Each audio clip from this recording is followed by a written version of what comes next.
Les cloches, c'était à l'époque le moyen de communication.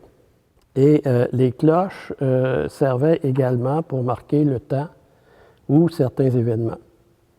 Il y a certains événements civils qu'on pouvait marquer en sonnant la cloche, notamment le tocsin. Le tocsin, c'était le système d'alarme à l'époque. Ça voulait dire « Venez-vous-en, il y a un feu, il y a un tremblement de terre, ou les Anglais arrivent ». C'était à peu près les seules raisons pour lesquelles on pouvait sonner le tocsin, à moins d'une épidémie ou quelque chose du genre.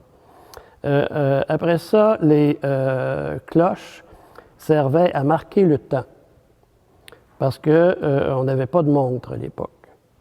Sauf quand la montre de poche est apparue, qui était un prestige pour les notables. Mais les cultivateurs, quand ils allaient travailler au champ, ne savaient pas trop quand est-ce que c'était le temps de manger. Des fois, ils continuaient, ils oubliaient. Donc, on sonnait l'Angélus. On sonnait l'Angélus 3 fois par jour, le matin à 6 heures, à midi et le soir à 6 heures. Donc, urgence, temps et les événements religieux. On sonnait les cloches pour avertir « Préparez-vous, la messe va commencer bientôt ». On sonnait une demi-heure avant, on sonnait 15 minutes avant, puis on sonnait 10 ou 5 minutes avant que la messe commence. Durant la messe également, on sonnait les cloches lors de l'offertoire, c'est-à-dire lors de la consécration de l'hostie et du vin. On sonne encore les cloches 5 minutes ou 10 minutes avant que la messe commence. On sonne les cloches lors des grands événements de la vie, le baptême, lors du mariage, à la sortie du couple, la grande envolée. Ensuite, on sonne les cloches lors d'un décès. On appelle ça le glas.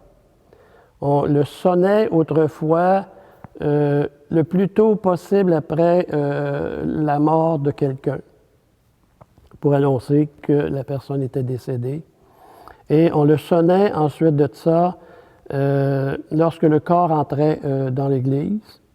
Et lorsque le corps ressortait, on sonnait la grande envolée. Il y a différentes façons de sonner le glas, selon si vous êtes un homme ou une femme. Quand c'est un homme, on sonne, ici on a 3 cloches, donc on sonnait 3 fois chacune des cloches avec le tinton, et ensuite c'était la grande envolée, et on répétait ça 3 fois. Lorsque c'était une femme, c'était 2 fois. Pour un prélat, un prêtre, c'était 5 fois, et le pape, c'était 15 fois. Maintenant ici, à Sainte-Famille, les cloches sont toujours sonnées à bras d'homme ou à bras de femme maintenant.